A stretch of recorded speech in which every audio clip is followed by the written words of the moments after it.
Week 14 of 2026, and we are the Checkmate 256. Thank you very much for choosing us as your option for the summarized version and the analyzed version of the news that is happening in Uganda and the countries around us in this little, small planet called Earth. Thank you very much for watching, for leaving your comments. We actually love the comments that you send us every time we are done with an episode, because they keep us going. They prove to us that you are listening. We have learned a lot from you also on how we can improve this, and also your comments on some of the issues that we discuss during some of these episodes. I don't do this alone. Shout outs to people in the background that make this happen, to you, the viewers, and the number one suspect who actually were on the wall a lot this week. Some people having comments on a previous episode. Please welcome Nicholas to today's episode. Thank you, Harold. And good day, our viewers. I hope everyone is doing well wherever you are, and whatever you're chasing, may you catch it. If it is good. If it is good, definitely. Want to, like Harold has been saying, thank the people that comment. We had quite a plethora of comments this week. We had people that really attempted to debate, and I want to appreciate them. I had not gotten the time. I see a doc. Very, very many comments, actually. Yes, especially the ones that were talking about. I see Omar Haji, someone. Yeah, I actually think that most of the comments were on your take on the Paul Mwanga election. Yes, that's where most of the lies Uganda something. So I want to say that thank you so much for commenting and attempting to debate, because that is what this platform is all about. That's what discourse is, actually. And eventually we'll talk about, when we talk about the Computer Misuse Act, we'll talk about why it is very important that we should have these debates in a healthy and functional manner. So I want to say thank you so much for respectfully commenting. We can disagree, these are opinions. Definitely. But if Harold and our producers allow some time, we can have a place where we can debate, especially the 1980 general election, because my views don't change. I appreciate some of what they were saying, that the NRA Museveni could have planned his war prior. His war was not as a reaction to the 1980 election. That is true and carries a lot of grain of truth, but that does not mean, because two things can be correct at the same time. For me, I still think that the 1980 election, my opinions that I hold about it, are true and right. It's good that we are reacting to some of the comments. And I would see any attempt to sanitize that election as an attempt to change history. But let's keep these debates alive. Let's keep them. Maybe sometime we can invite these gentlemen, some of the people that are in the country, to come here and we can debate this topic to its fullness. And we can appreciate their perspective from. So we do that to tell you that we listen, and we are mindful of people's comments. Actually, some of the comments in an amazing way have been policy alternatives. Yes. Some of the issues that we point out, people saying, how about the country does this in this direction. The comments on some of the suggestions that we make. I am glad that some of the comments that have left this platform, even in our private conversations with people with power, have culminated into some of the changes that we have seen, especially in our central. I have personally said some things here, and when I meet people with power, like the issue with old taxis, I was very amazed this week when it came up, following some of the conversations that we've had along those lines with people at KCC and the Ministry of Transport, to see that there is at least protection of this dignity. So this is a checkmate, and keep the comments coming. Now, for this week, we have a lot in store for you, and we shall be discussing the NUP strategy of opposition and the comments on the reaction when Bobi Wine left the country, in line with what we discussed in our previous episode. We'll tell you about the nullification of the Computer Misuse Amendment Act. We'll tell you about the newly passed and debated Copyright Amendment Bill. We'll tell you about the plight of the nation, the Ugandan red flags, what is wrong with the society, and what should be mindful of to ensure that we are not heading for a mighty, mighty collision with what every nation that has collapsed has collided with. And finally, we'll tell you about the recall of the AFCON winner by CAF, the final whistle. After the final whistle, we'll discuss that. And then we'll have a quick comment about the Nixon Ayasiirwe denial for bail, the reign of Hajjati Sharifat Buzeki as the ED of KCCA, the changes that we've seen in the city and the comments of the people on that topic. We'll talk about the compensation of Kitezi, Bududa and Wulambuli victims, what the government wants to do for them and what is already in motion. We'll tell you a little bit and have a quick comment on the permanent solution for the market and school fires in light of the Katwe fire. And finally, a little bit of Nicola's perspective on the US, Israel, Iran war, and whether we should prepare to stock some fuel in light of what is already happening in Europe and in the Gulf.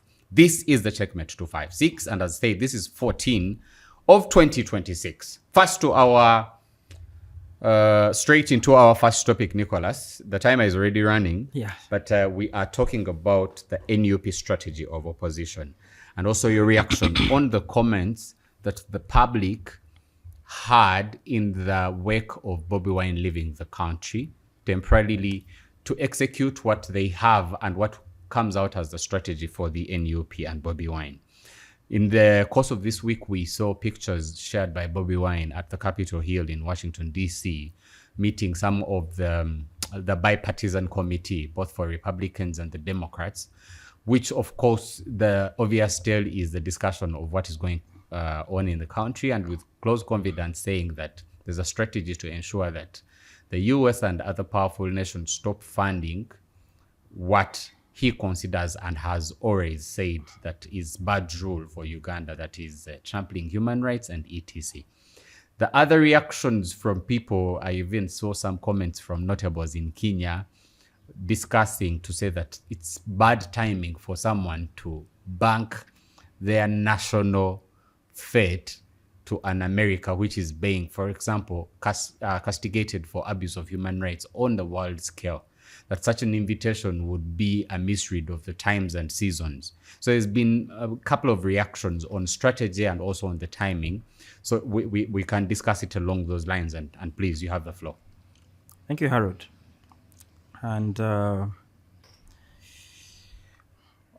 welcome our viewers to this week's Checkmate. One, I want to reiterate what I said last week for the sake of those who are not here. Because to understand if this is the right strategy of opposition, you must understand what is the background of this opposition. And like I said last week, one, I mentioned very clearly that Bobi Wine has been mandated by millions and millions of people. And that is a responsibility that he cannot take carelessly. Yeah? That is a responsibility that he must take seriously, to ask himself, the Ugandans that followed me, that believed in me, that voted for me, that chanted for me, that have done everything since I came out. Yeah? Ignoring all the noise that is on the opposite side. Yeah? What is my responsibility to those Ugandans? And I concluded by saying that contrary to what some of them are cynical, yeah? Some of the cynics, some of them are just for the comedy, saying that now he has run away from the struggle. No, he should be here. How can you oppose when you are in Washington? How can you? That's cynicism, Harold. Yeah? And I told you that when we were discussing this issue sometime, why everyone seems to have a case against the Honorable Chagulanyi, and everyone thinks to have a piece of advice. Even people who have failed completely. Yeah? And we don't say these things to denigrate, to stamp down on anyone. This is a reality. I saw recently this gentleman, what's his name? The one who sang Tuli Kubunkenke. Ronald Mahinja. How he was on some blog and he was spitting, you know. No, but you failed. Your conviction was Tuli Kubunkenke, but you don't have the cajoles. You don't have the fortitude to stay your line and say, these are my convictions. Tomorrow you're saying, Muzei, the person that said, tomorrow you're saying, Muzei Yakaruru, because you cannot sustain your conscience. You auction, yes. You auction yourself to. And by the way, we should, respect Ugandans that have, even through the face of what it means to be an opposition member, brings on table, that have stayed the course of their convictions and continue And to the say, cause, let's continue to demand for better. I get you. You know? And that is the difference that differentiates the Honorable Chaguranyi from some of these cynics that have been saying, why do you run away? Why?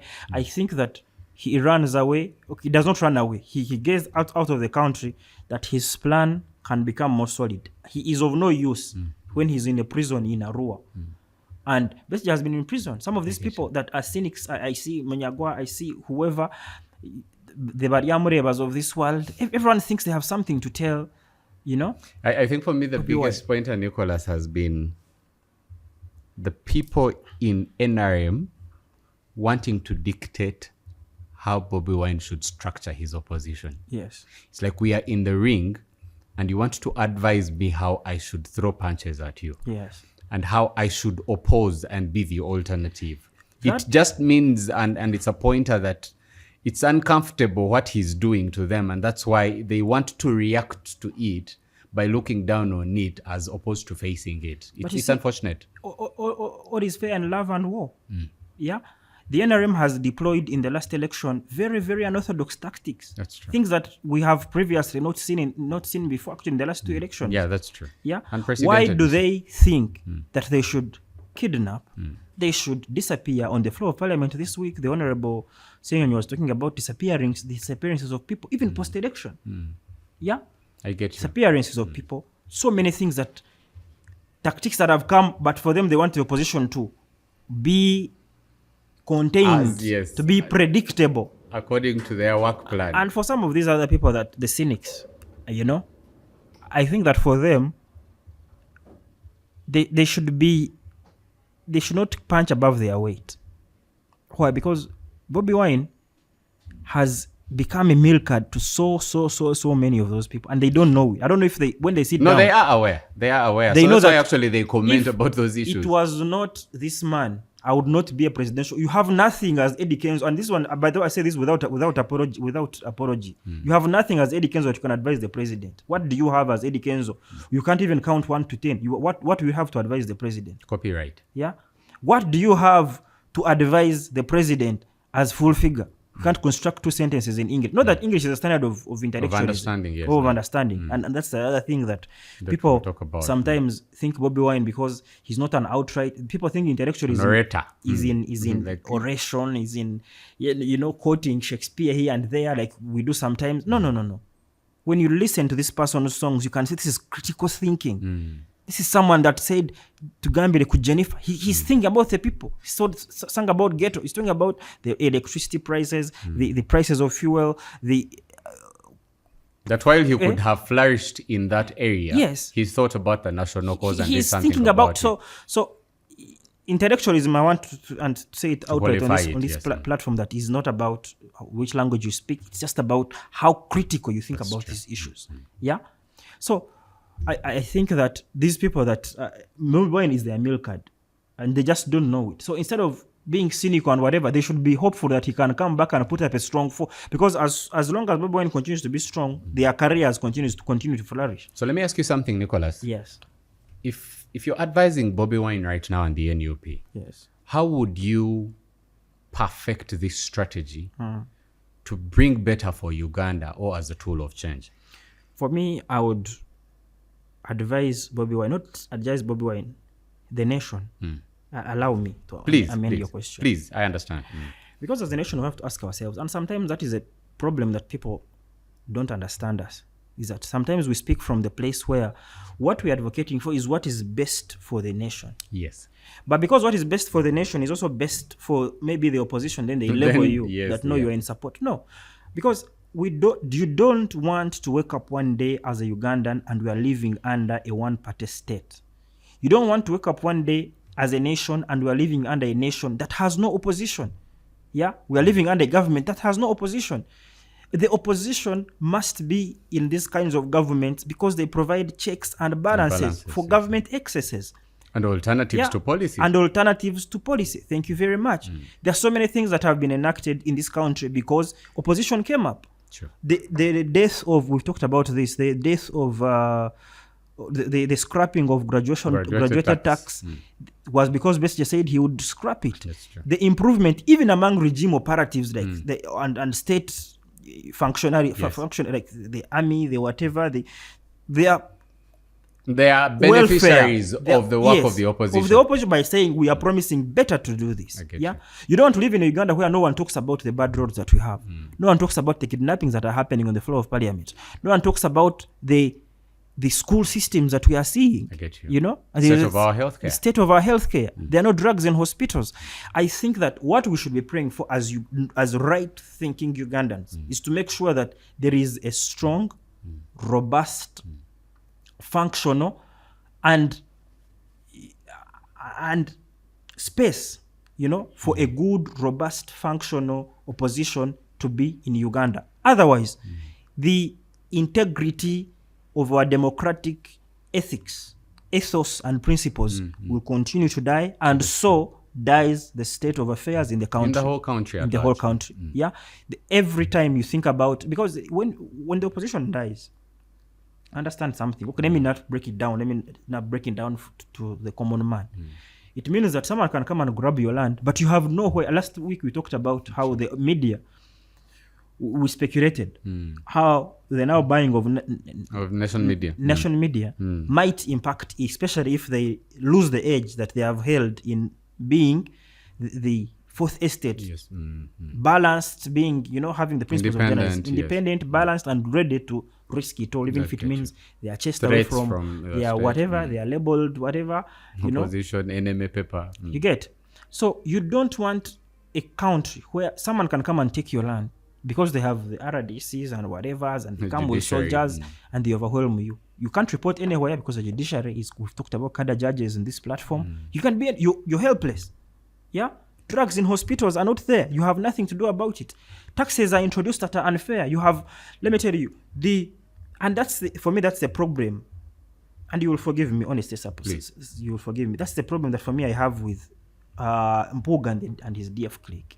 You have been handed the opportunity to lead the face of Uganda. Opposition is now the face of Ugandans, yeah, to lead them in parliament, and you decide to cross and be in bed, you know, and be in a bed with the same people that are passing laws and whatevers that are anti-people. Or part of the problem that do you know what would happen right now, Harold, if we had that scenario, and it happens now, and the opposition in parliament, yeah, God forbid, go in bed with government. Do you know how they can sell off and auction this country as and for you're celebrating because we are as elites at their level. They can decide to scramble and partition this country, and by the time we wake up, we have created a system that cannot be, you know, the French people woke up one day and they had created a system, their caste system, so not caste, their economic system, that there was absolutely no other way of getting out of the shackles that the system had, the Bourbon monarchy had put them in, other than a revolution and guillotining people. Yes. So, but if the opposition before the right society now, got there, gets in bed with government and opposition dies, like some people think that becomes a good solution, they can pass laws, they can do things in this country that will disenfranchise any and everyone. So it is very, very important that for the sanctity and propriety of our state to continue to function, the opposition is strong, robust, and functional.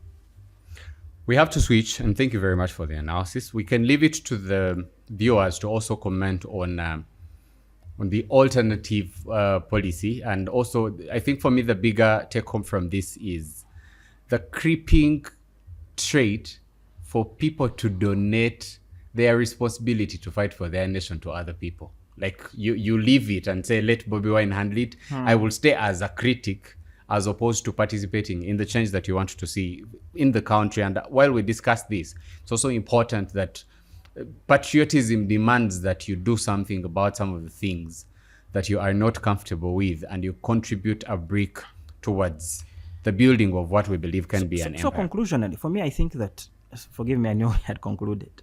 Please. I've been reminded of something that Brutus said in Shakespeare. Shakespeare writes that Brutus says in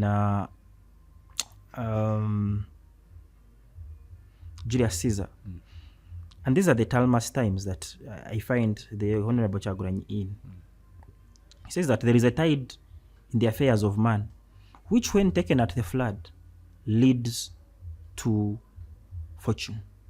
Omitted, and this other part people don't mind about it, that omitted, all their travels and of their life will remain in the shallows and in miseries. And he concludes by saying that we are on such a sea right now. So we either take it by the tide or lose our fortunes. So I think that trouble, and like Peter Bailey says, little finger, chaos is a ladder. Yeah. So the Honorable Kyagulanyi, instead of saying the sea is tumultuous, and this is not just to the Honorable Kyagulanyi, this is to every opposition person. Instead of saying the times are tumultuous, everything you say there is a lot, happening. I don't know where to start. We can't risk. No, someone has told you that in that sea, if you take it by the tide, it can lead you to fortune. I get you. Summarizes the strategy, and straight to our topic number 2, Nicholas. Yes. The consolidated constitutional petition. I think it was 34, 37, and 42 of 2022. The Constitutional Court, in a lead judgment by Justice, I think it was Muliagonja. The lead judgment led to the nullification of what we have known as the Computer Misuse Amendment Act. It was good news for people who believe in free speech, and also for the nation. We should also discuss that before we break down what the act was about, that the act was not nullified on its merits.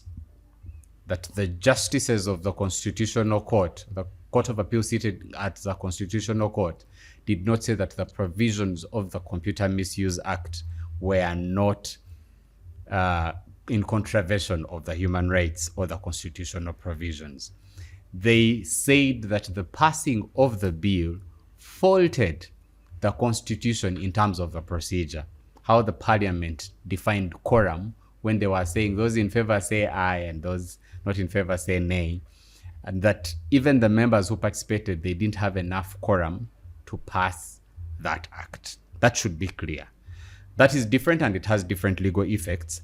But talking about the act itself, we must be sure that the act criminalized unauthorized access and interception of data. It criminalized unauthorized sharing and transmission of information. It criminalized sharing computer-based information likely to ridicule, degrade, and demean people, promote hostility based on religion, gender, etc. It criminalized sending or sharing unsolicited information. And we've seen very many people prosecuted under the act, and most of them have been against either the president, the first son, the first lady, and the speaker of parliament. The effect of this, for the benefit of our viewers, is that everyone who is in prison because of the act, definitely there has to be a discontinuance of the charges, because you cannot be charged under null and void act. But people who had already been charged and were already serving the sentence, of course, would have to continue and serve that sentence. But this was very good news to the world of free speech, and we must also discuss, for the benefit of our viewers, that we do not know as of now whether the Attorney General is going to appeal the ruling of the Constitutional Court, or if we are going to cross the path of Parliament trying to re-bring the same amendment, which of course the critics and the smiling ones have said it was a slap on the head of the Muhammad Nsireko and that camp that were pushing for it. Your comment? Thank you, Harold. For me, I think that it's too early to celebrate. Okay. Yeah. It's too early to celebrate because, like you said, the law was not struck on the merits, in the provisions of the same. It's just on the procedure, which means that if this parliament goes through the same process, under the same procedures, we could have the same law just reintroduced. Okay. But it's a very disappointing thing that Muhammad Nsireko, this is his legacy. A person who rose from pseudo opposition politics,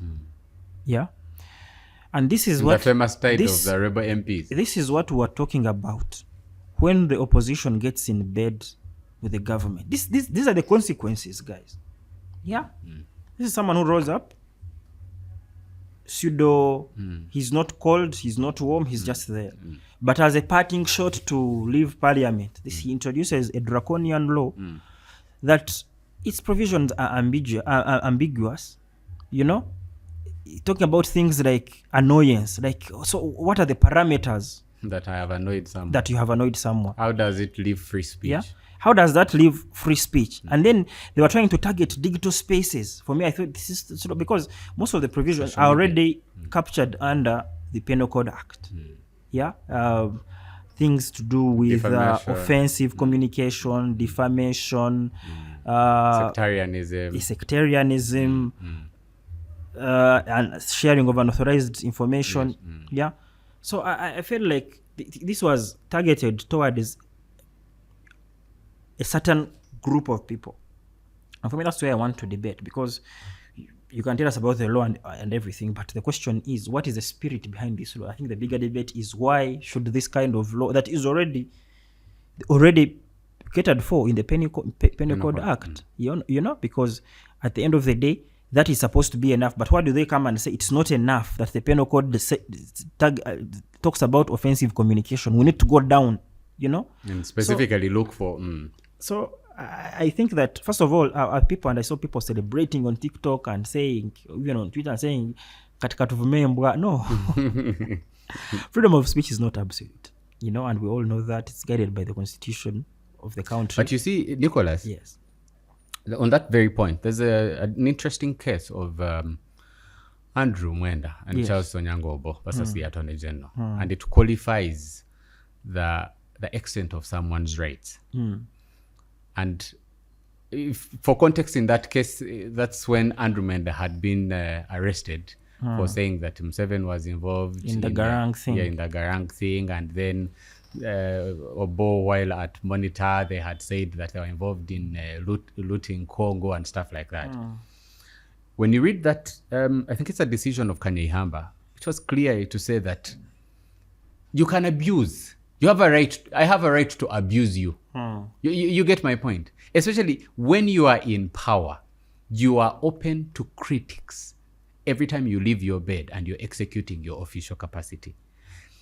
People can draw cartoons of you. They have a right to. It's a freedom of expression. And as long as it is permissible in a free and democratic society, that's the phrase that is also captured in Article 44 of our Constitution, you are protected. And it's a non-derogable right. So that whole thing of, and we discussed it a little bit, where because people in government know that they are doing, for lack of a better word, manyanga, they don't want to do their manyanga when you're interrupting them with your comments, with insults, with cartoons, with challenges. The judges on the bench don't want to do their work when they know that you can say a thing or two, and not for officers of court like lawyers and stuff, but anyone who has a right to comment. This law was a tool for people in power, not for the people. So the discussion that we are having right now is, who was a beneficiary of this law? Was it that it was going to clean the society? We have also had the Constitutional Court. When the Constitutional Court set aside the first Anti-Homosexuality Act, it was because of lack of quorum. They brought it again and 7. It's just on now the merits to say that they were trying to legislate away a decision of the Supreme Court that was giving people free speech as long as it is permissible in a free and democratic society. Also, discuss it in the angle of how many people who have been arrested under this law had said things about any other person, except the examples that I used. The president, the first lady, the first son, the speaker.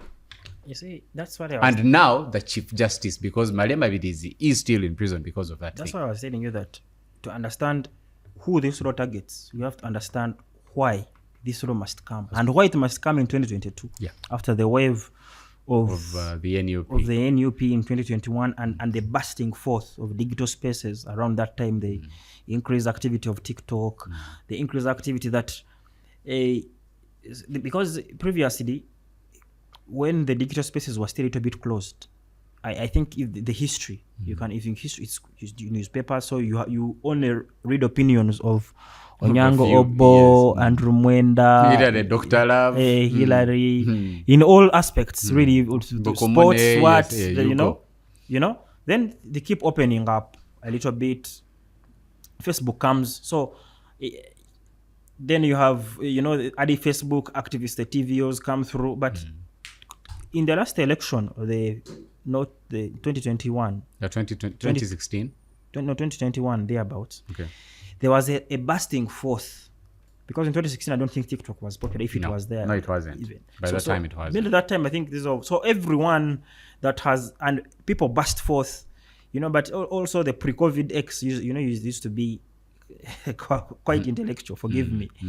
Used to be quite, like a controlled space. Yeah, I get you. But then COVID came and everyone ran to these spaces, so they flooded with opinions and everything, which is not bad at all. These are constitutional rights of people to be able to express themselves. Yeah.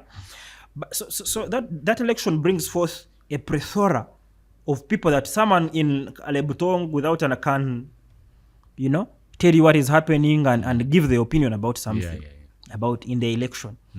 So this law comes to curtail that space, to make it. This thing keeps distracting me because I keep wondering how much. Yeah, you have to. I have to time you. I have. So anyway, so this law is introduced to curtail that space, And like I said in the last episode, and I hope people can go. Those who are not watched it can go and watch it. Like I said in the last episode, I gave the history of how Museveni and Musevenism has come changing faces. That the now face that the face that we are seeing right now is a face that should not be criticized. That the place where you could do and say things, about the regime and regime operatives keeps shrinking. I also said in the last episode that it is safer to talk about Salim Sare, General Salim Sare.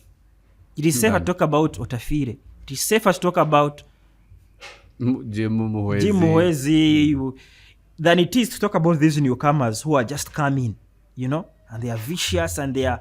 So they bring this law to sort of protect them. I get you. Because they know, first of all, what they must do to survive politically, but also what their whole mandate is about. That is not about serving Ugandans. It is about doing things that you don't. Because the question should be, why don't you want to be talked about if you hold a public office? I could understand if the law goes above that. Maybe someone has shared the pictures of my family, or someone's family, maybe the speaker's family. But if I am criticizing a decision of court, yes. If I am criticizing a law made in parliament or the execution of a public space like parliament, or what a public officer has done, why should that space be curtailed, or why should someone not be allowed to talk about it? So that's why I told you in the first topic that we discussed that, Harold, when these spaces continue to shrink and shrink and shrink further, and I saw this is and that's why for me my bet will be that this law is going to be brought back again, because we have had whispers, and the good thing about this platform is that we are allowed to talk about the whispers that we have had, that there is even a plan to shrink these spaces even further, yes, to say that there are certain people that cannot comment about certain topics. Can you imagine that kind of thing? So we are at, I think actually when we first talked about this, we said that what will not be delivered by the application of the Computer Misuse Act will be delivered by surveillance and threats and stuff like that. So I think that this is quite some win to anyone that talks about free speech, because for me the biggest problem with the Computer Misuse Act was how vague it was. Talking about offensive communication, thinking about cyber harassment, annoyance. So what constitutes to annoyance, Harold? If I talk about Nicholas 4 times in a week, yes, so you have annoyed him. That is cyber harassment. You have harassed the president and the speaker and whoever.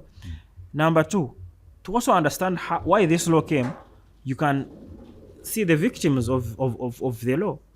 How many times have people someone comes out to say, I have this person, we are torturing them, we have killed some of these people. How many offensive communications have we had from regime apologists that run their mouth on social media every day? Regime employed bloggers and whatever. They are all over there abusing people left, right, and center. Who of those people Have you ever had being brought to book? I get you.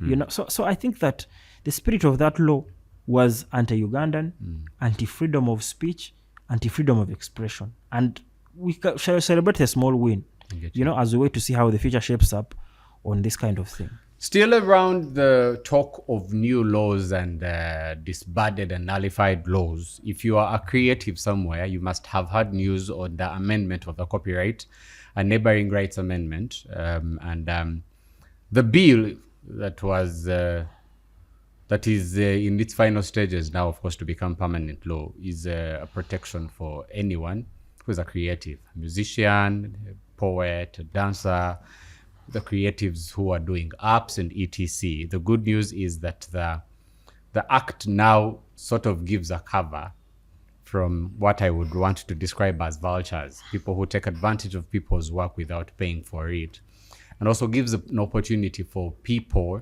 to earn from their work. There's been a series of communications, most of which I think that have been stemmed from ignorance of people knowing what has happened without going into the details. People have been the same way why you said after nullification, people are saying receipt. The other thing that we have had some of the creatives is that now you pay. The little bit breakdown of this law is, for example, is once you, let me assume that Nicholas has created a Kadongo Kamu song and it is trending. He goes and registers that song at URSB with a registrar for trademarks and gets the right of usage. Anyone who's to use that song now, including bars, including clubs, there are royalties that must be remitted. Radio stations. Even radio TV stations, yes, even TV stations. And about individual, like individual, I see TikTok is a background song in your work. Yes, that is even inclusive because now I can report. How about pastors? Because some of the worship songs we sing in church. The gospel world over internationally has has a different, because no one wants to push. You've seen 1,000 renditions. Yes. The family of the composer of Amazing Grace would come for 1,000 people that have done the song. So the gospel world is out of... Not out of the law, but by the usage of culture and on the international, it has a different interpretation because we sing songs to worship a higher being. So if I am singing a song and I'm being recorded, now the second level comes if I am earning from it.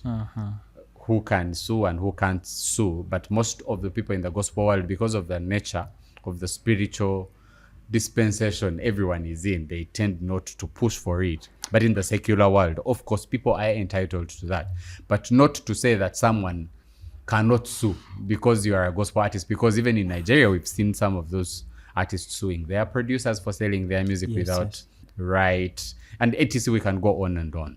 But for this being a protection, even including caller tunes, we had an issue where someone who did the Bosco, after being used as a caller tune, had to complain on usage of image and stuff like that. The Act provides for that.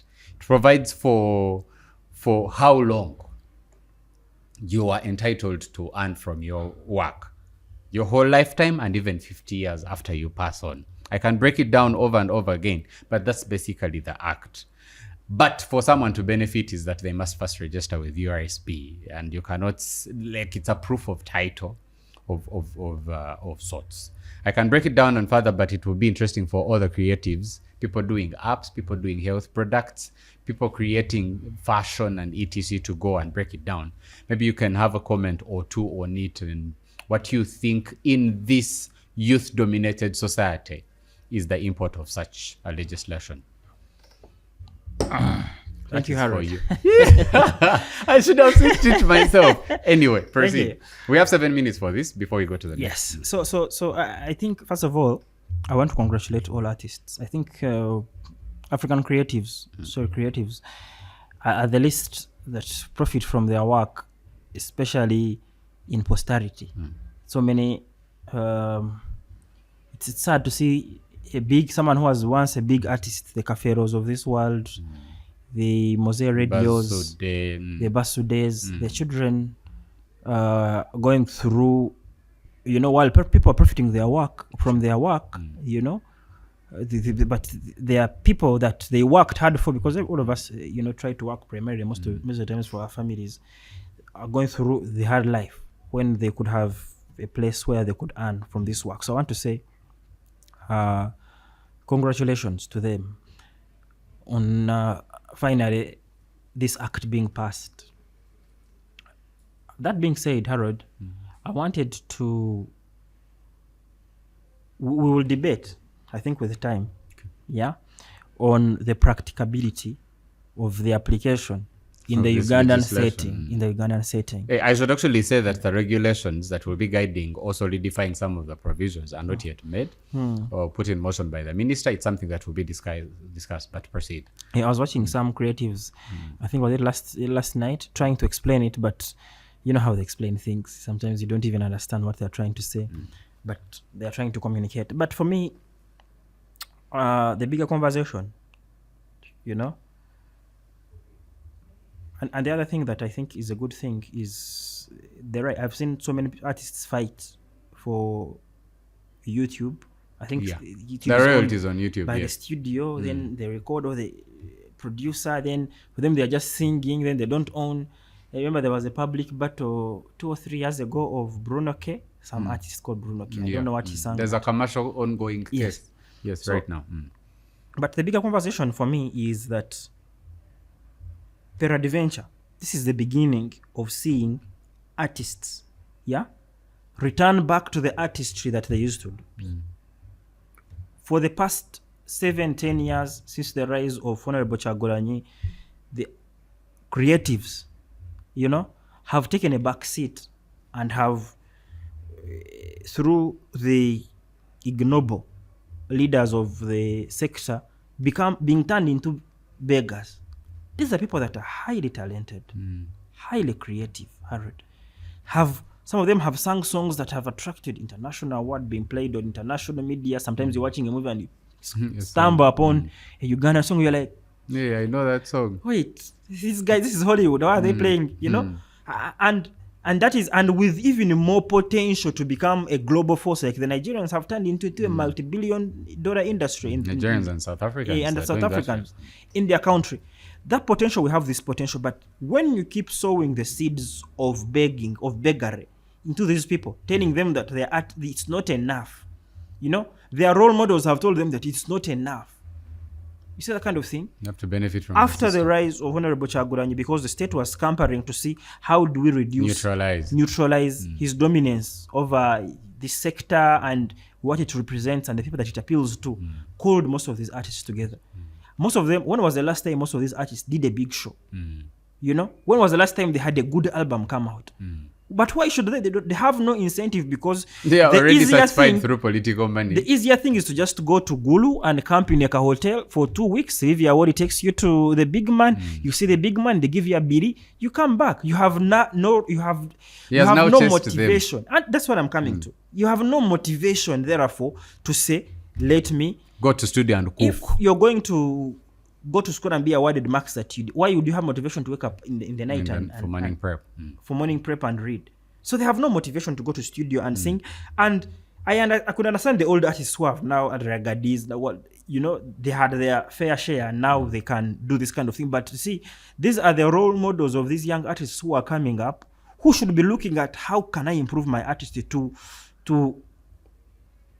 compete with the Congolese, the Nigerians, and Nigerians and South Africans and the rest of the world, But the same people that should be showing them the light and showing them, guys, have shown them that it's easier to go to Entebbe or Kapeka or Gulu and pick the money. And have shown them that it's easier to, I had, man, guys, it hurts me. But I had Eddie Kenzo talking about Bobi Wine maybe 2 weeks ago or so, saying how he has land for I don't know how many acres of land at the whatever. Then he made a valuation of it and said that now he's very rich.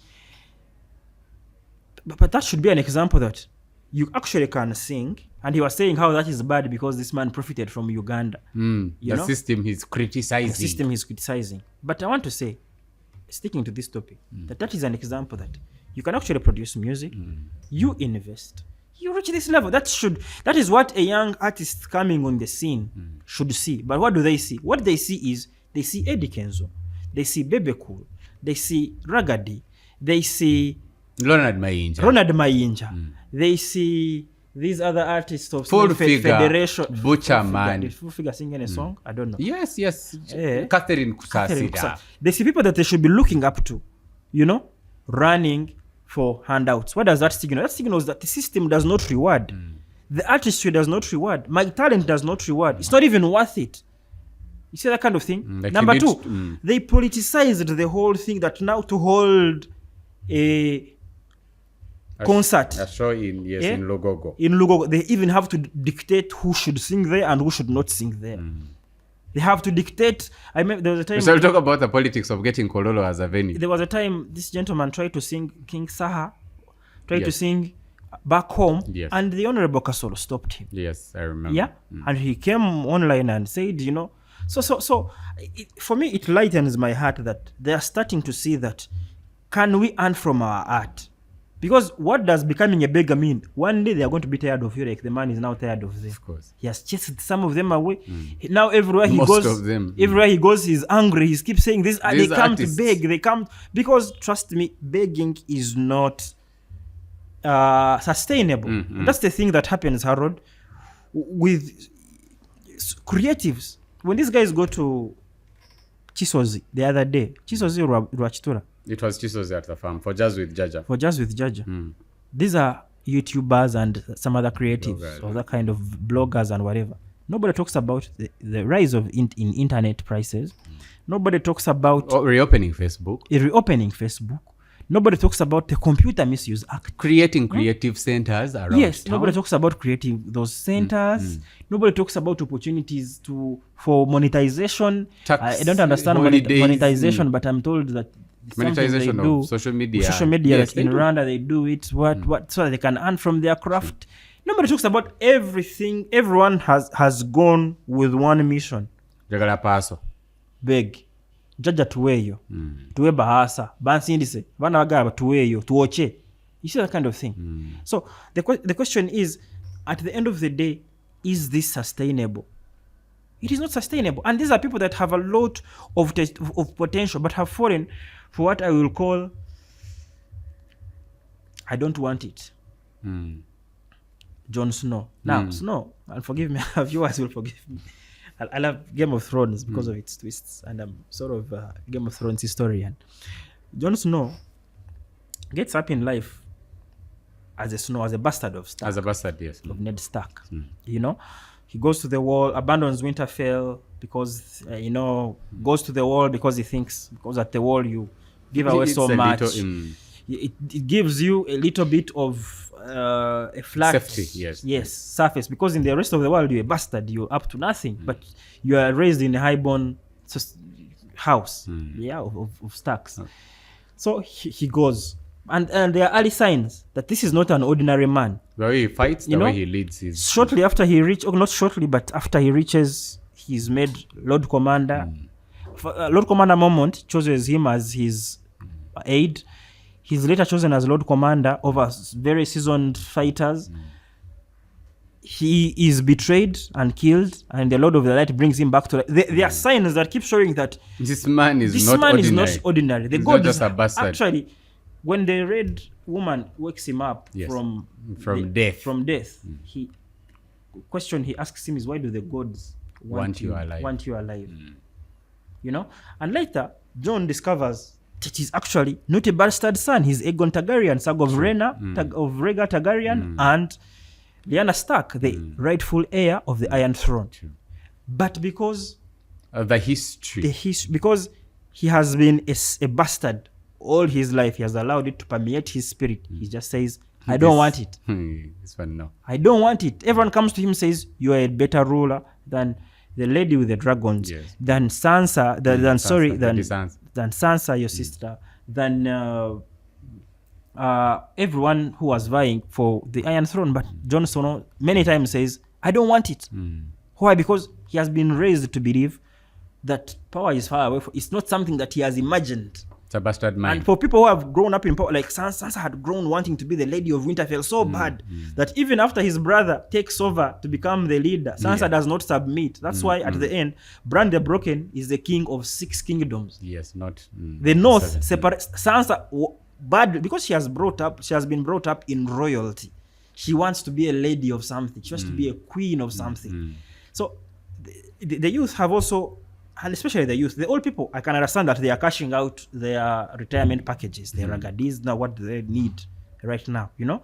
But the youth, these bloggers were young men that they should be told that there is more to their life than begging. There's dignity in honest work. Yes, in honest work. And that is something, I don't know if you're going to handle it. Yeah, we'll talk about the plight of the society. How honest work is now disgraced because of the culture that has been developed that I can go somewhere here, you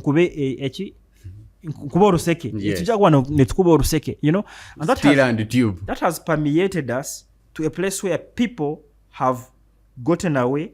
Every day they don't wake up saying, how can I plant something that how can I sow something that I can reap in 2-3 years? No, they are saying, how can I kacha katambura anyali wotu tekeko kachi. So huge and unstoppable huge. Let's take a coach, association of this. They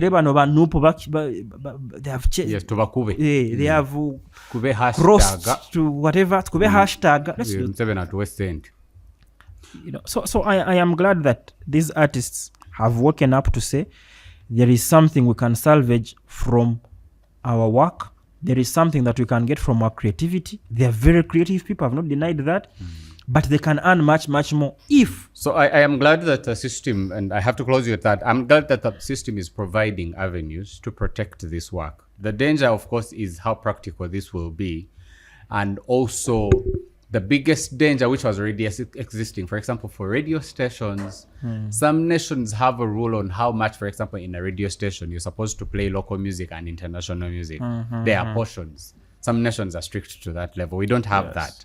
Now, if it extends that I have to pay royalties for a Ugandan artist, it will shrink even the airspace that they were getting on radio and clubs, and we just wait to see that. But on large, it's a very welcome law. We wait to see what regulations will be brought in by a minister. I know very sharp brains that participated in the creating this bill, which is I've read through personally, and it's deep. It's a very welcome thing. We know that it can only be strengthened by the regulations, and we wait to see how that flows.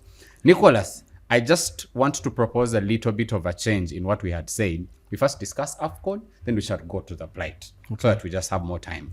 And of course, everyone knows by now that the CAF Appeals Board, after a complaint from Morocco, recalled the victory and the results and said that in the aftermath of the hearing of the complaint by Morocco, that Senegal had forfeited the match for 8 to 10 minutes by the time they were called back, and thus it was declared that the match had been forfeited by Senegal, and a 3-0 win awarded to Morocco, who are the winners of the CAF AFCON 2025. Now, for those who might have forgotten, the context under this is that in the final, towards extra time, Morocco was awarded a penalty. The Senegalese players, actually led by the coach, thought it was unfair, and they said they walk off the pitch. You remember Mani running to the dressing room, calling them back and said, let's do this. Diaz tries a Pananka, and it is Mendy saved, and after that they go on to win the game in extra time 1-0 and awarded the trophy. Morocco complains. This in context of the discussion of African football and how it is competing on the global scale. We've had pundits in the middle of the fire. You remember Jamie Carragher saying that AFCON is not a major tournament and there's a lot of disorganization. Other people saying that African players are getting a big disadvantage on playing the world stage because coaches know that they lose them. For every 2 years in January, you don't have that player. And it's a disadvantage for them to even be bought by bigger clubs. I think we saw Manchester United losing, is it 4? Some club, I think Sunderland lost 7. So people have a limitation of taking these African players because of even how often AFCON is played compared to other major tournaments. Now this comes to vindicate some of the naysayers, and of course it would be deemed unfair, and people of course saying that it's corruption. The statement by Mose, the CAF president, did not address the ruling, and we can go on and on. But what did you read from the ruling altogether, and what does it mean for African football, especially since your country is hosting the next tournament, sir? Thank you, Harold. I'm not going to discuss this from an expert point of view, because sports, apart from just enjoying, you're just a fan. I'm just a fan. I don't know a lot about oftentimes with sports, very wrong predictions. Sports law. No, not oftentimes.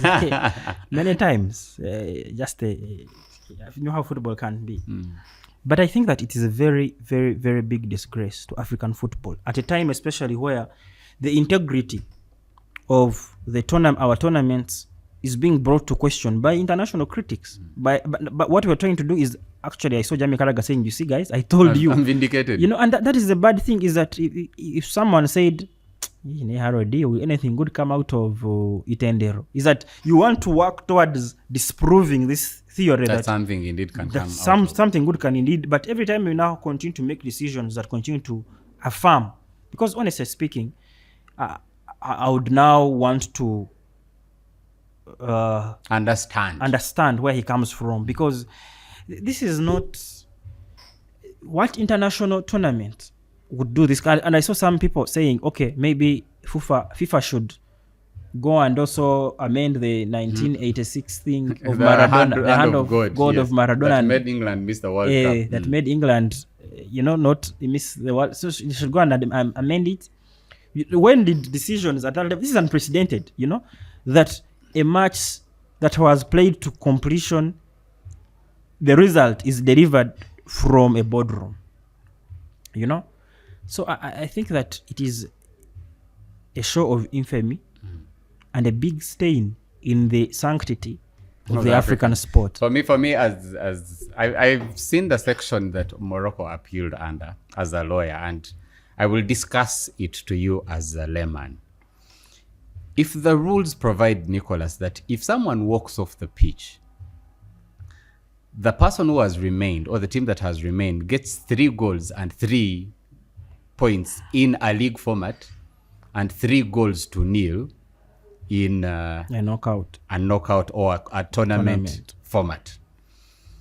What happened during the final is that if Senegal had moved out and didn't come back, we would have a 3-0 declaration. Yes. But we had a scenario where they came back. At that point, if Morocco had said, by the time you moved back, you've left. Or the match officials. The match officials had the right to invoke that clause and call that a forfeiture. But them coming back and the match official not invoking that right and saying, let's continue with the game. Yes. And actually Morocco taking that penalty and the match continuing. The application of that rule is null and void. It cannot be enacted because it is overtaken by events. Yes. So now coming back to claim, because when we continued, you participated, you could have even benefited from the process. You want to challenge. That's where the bigger issue is. And we can, it's just that football results are a result of passion and sweat, not men in suits deciding in boardrooms. And for me, that was and this is a precedent that is being set. It's really dangerous. It's very, very dangerous for Ugandan, especially, like you have said, at the time when teams are, when we are supposed to be negotiating, So I would not be surprised by African footballers just abandoning. Some teams are going to abandon the tournaments and say, these adjudicators. Yeah, we're going to, and of course Senegal has already come out to say that they will appeal in the International Court of Arbitration for Sports. Wait to see the outcome. I saw the president of Senegal post a picture with the AFCON, with the attitude of come and get it. No, but to many people of Greater Africa, the true winners of that trophy is the Senegal team. I was trying to imagine if what happened was done by Morocco and it was the one and I saw black. Yes. Can you Next imagine? topic, which is the first, we're discussing, Nicholas, in around 5 minutes, we'll just go through it and for you to pick a mind. We have, as the Checkmate 256 sat down to say, it's very bad to just continue complaining about things without first identifying what is wrong with our society, what we have called the Ugandan red flags, or the plight of our society, and then we'll be discussing alternative policy all through in our subsequent episodes, how these things can be done away with. Nicholas, in a society where we've talked one of the things that was broken down, we can talk about, and you can choose any that you want to talk about. We have the begging culture. We have the politicization of everything and income. We have a leadership crisis, the overstay in power, and also the lack of alternatives, as some people have debated. We have tribalism and classicism. I did a tweet that attracted some of the comments on how the underlying tones of tribalism. I think someone posted the people who are leading different government departments and how many come from a certain region, and how even some of the people from that region, when they buy land within central Uganda, people own them, but one day the regime is going to change and we'll see if you keep with that land. Like, it keeps on growing and growing. We've talked about the elite detachment on the state of affairs and unpatriotism. Even some of the things like garbage management that could just be a culture of people, how it's like there's a decadize on that. Unchecked corruption, broken systems, youth unemployment and redundancy. We've talked about labor export here before. Infrastructure, like bad infrastructure. I don't know how many times people replace their shocks because of the potholes in Kampala. Lack of health systems and insurance, police and the justice systems, etc., etc. Just to help our viewers understand some of these red flags and the plights, maybe in the remaining minutes we can try to break down what is really wrong with our society, what is going on that we should arrest as soon as possible. Thank you, Harold. I think these red flags, this could be a whole episode of the Checkmate talking about how to arrest, because some of those things, if they continue to go unchecked, they are the reason why our society is going to, the fissures that this create can become dangerous holes if we don't find a glue to return us to a society that is sane, you know. But I think if you say that I can talk about one, maybe I could talk about leadership crisis, elite detachment, and unpatriotism. These are things that I am mostly passionate about. But I think in a sad way that it all goes back to responsibility, and that there has been not deliberate but a subtle thing, you know, about abandoning responsibility and it being okay, you know. And one of the things that I want to talk about is the rise, and now on social media, about single mothers, you know, single mothers, single parent homes. Yes. And society and social media, and I understand why, because social media, they live for the thrill. Sometimes it's not even, and now that since monetization came, killed a lot, because now people just do things for comments and whatever. But single mothers, most of these single mothers, and I'm not saying all, are left behind by people who decide not to be responsible. And I understand, honestly speaking, the side that, you know, the women also maybe because of their mannerisms and everything, you know, that's two-way. It can go anyway, you know. But that lack of responsibility to see that I have brought a life to this world and I must take my fatherly responsibility, take my responsibility for it, you know. That even when, okay, I mean, life happens, Harold, and a lot of things can happen, but that even when there's no love between the separation has happened, that you continually become responsible. Now, someone who's not responsible, Harold, for their own child, a life they brought to this world, you know, someone that you're supposed to be bonded to and love, is not going to be responsible for the greater tasks, because this is supposed to be the primary task, is to love family that you need together with.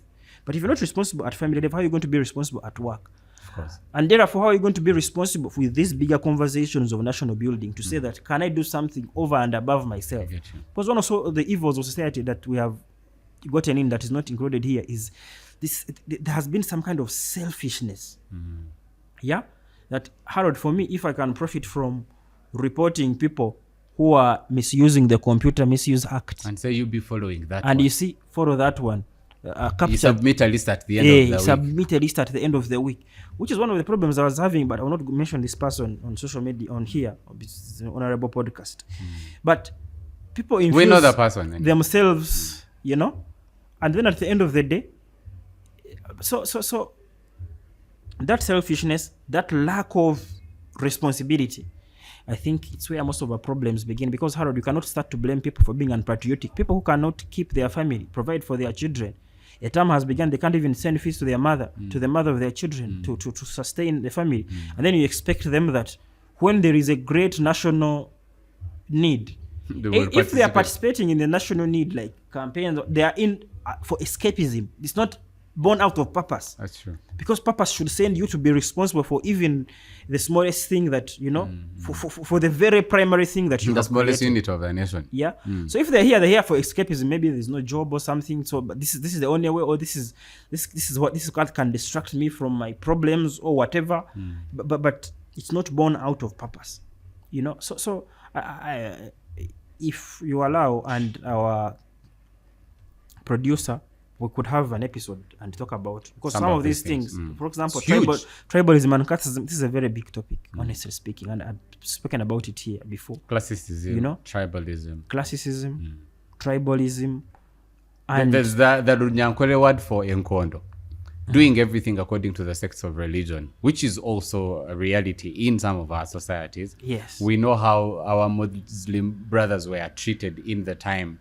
Yes. When the arrests were going on. It's something that has been like recurrent in the society, and one of the things that we need to really, really discuss. So most of these things, we shall get one of the lazy news weeks and maybe tackle these things, unchecked corruption, you know, infrastructure.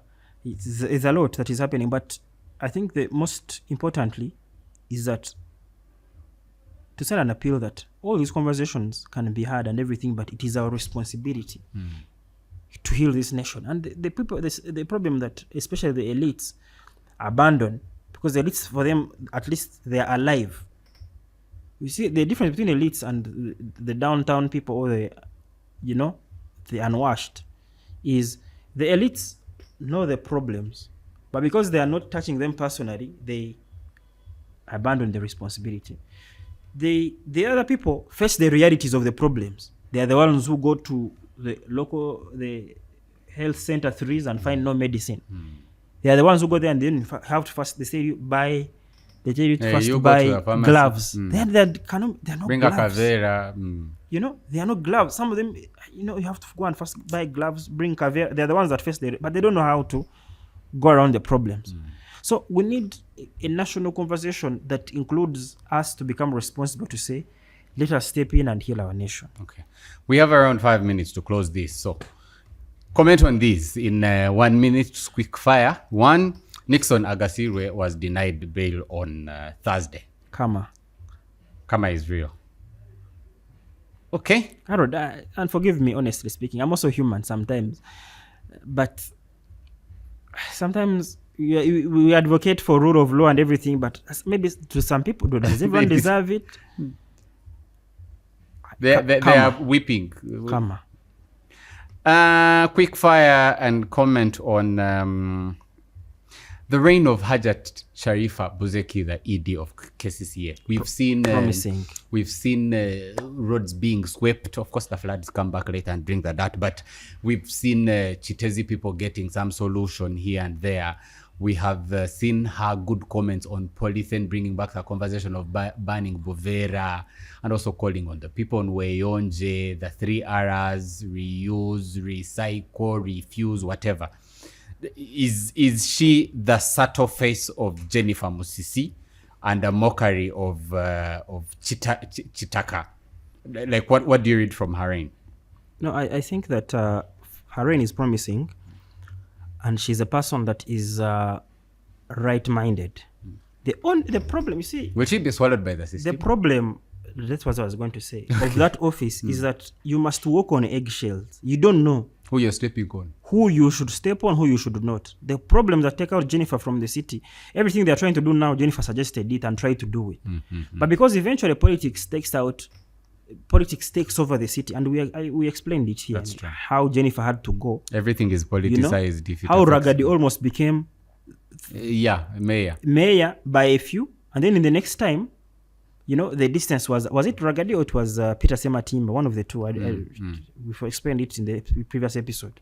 Then LRM saw it was losing massively in the city, and Jennifer Musisi had to go. So the things that she is trying to do and doing, Jennifer Musisi suggested them. But the question is, do we have the political will? She does, And she can. But the question is, can she be allowed? Because you see, that position is not a position where you don't hold the power. The power is with those who have sent you to City Hall. I commend her for actually, even with the public interaction. You've seen some people send pictures on of open manholes, and then she responds, we've sent a team there, then 4 hours later you see it closed. Like that interaction. I think that is what you get from youthful leadership, and that is what this country is missing. But sensible youthful, not namere, sensible youthful. When we say youthful leadership, we are not saying every youth that is coming. It's not true that not good. Old people are wise. It's not true that not all young men and women are. To be fair, she's trying to do her best, and I hope that she'll be given the leeway. She'll be left. Politics should not interrupt her to do her mandate. Permanent solution for market and school fires, especially in the wake of Katwe fires. We just see the same story. People crying, putting their hands on their head, my charcoal, my merchandise, my loan here and there. I think the biggest problem, Harold, is that these cases are not conclusive. We never know the cause. We never know the cause. It's electricity, whatever. Someone left a stove, someone left a candle in the market. But now every time a market burns, a school or something, the first question they ask is, "Ania yagara wow?" Which means that, it's the consistent cause. Yes. So permanent solution, to be honest, I've not thought about it. Temporary solution, let's have hydrants in the city. Let's try to minimize destruction. I was thinking of something, and this is for the markets. I think that market association should be compulsory as a policy by municipality and our city centers. That on the market association, the membership that comes from the contribution of those associations should have an insurance cover. And the association should, on a yearly basis, remit an insurance cover in case. And because of the numbers, it would actually be cheaper. Because if you have over 300 traders in a market in one day and they have an association, even if they are contributing 200 per annum towards insurance, that would be a very big policy in case of a fire. But it starts with the municipal council or the city council to make the associations compulsory, and then make sure that there's remission of an insurance cut for some of those things. Same thing with the schools. Make sure that some of the first things that you check is if there is an insurance policy for some of these private schools, and on the requirements that should be put by the Ministry of Health. It's just about policy. And finally, on just before, when you talk about that, I now remember that these committees, all the cities and municipals, should not look at markets as sources of income. You see, that's the problem, that everyone looks at them as from a social tax. There should be people, like you have said brilliantly, who can now think about how do we protect these people's lives and property. So the committee should be people-centered, not municipal-centered. That we are looking at how can we add another tax, revenue. Bring another tax, bring another, maximize revenue. It makes sense, and there's always a solution or two for some of these things. It's just that some people just don't want to step on other people or cause uncomfortable conversations. Finally, Nicholas, your comment on the US-Israel-Iran war. Before you comment, I think for me, the biggest losers are none of those three countries. It's the people who are caught in the mix, like Dubai, and the people that had never even seen war, but because of their alignment, they are one of the biggest losers. And of course, also the resignation of the counter-terrorism chief in the US, saying that it was wrong intelligence for US to launch an attack on Iran because of the negotiations that were going on, etc.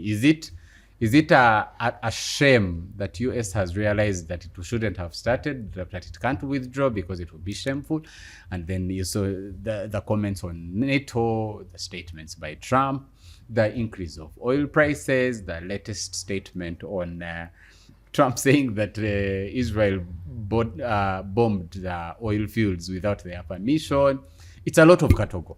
Do we have crazy leaders? Is there something that no, I think that we have a spoilt brat that is, you know how you can be a big, let's say a big person, but one of your children is very cantankerous, so every day you're at school solving cases, getting involved. I think that's what led to Operation Epstein Fury, Epic Fury, and pun is very much intended. But I think so many American people have said it, that this is not their war, this is an Israeli war. And it's against what he campaigned for? It is very much against what the Trump administration campaigned for, and it was based on lack of evidence that there was imminent threat from the Iran.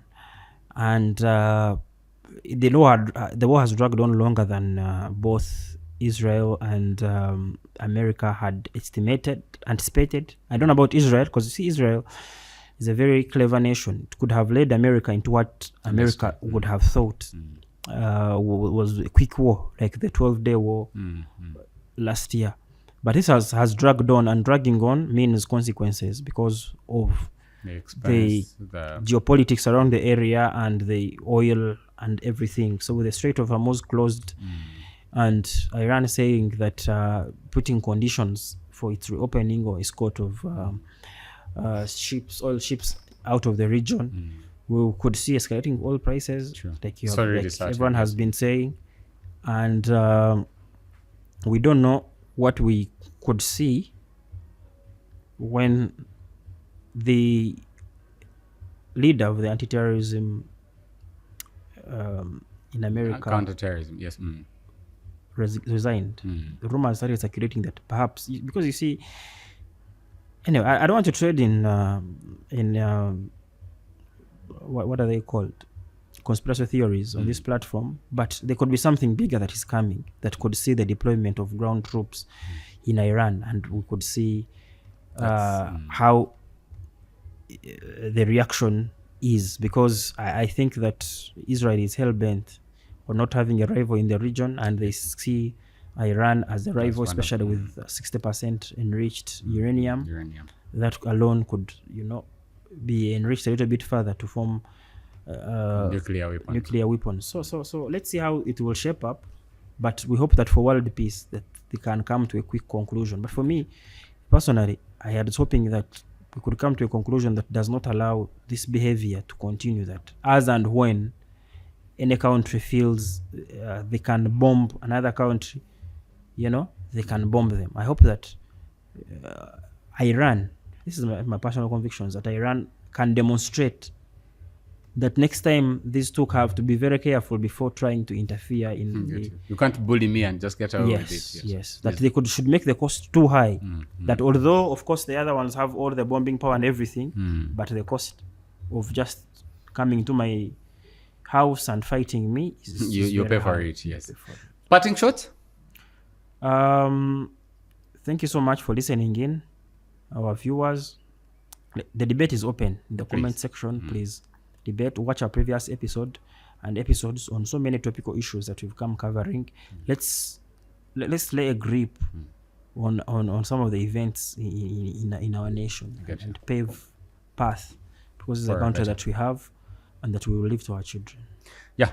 Thank you very much for watching. Thank you, Nicholas, for giving us your time. We also can't try to tell you that the government under the Prime Minister's Office and KCCA will, of course, be compensating the victims of Kitezi, and also allocate money, has already allocated money for reallocation of over 11,000 families in the Bududa and Bulambudi for resettlement.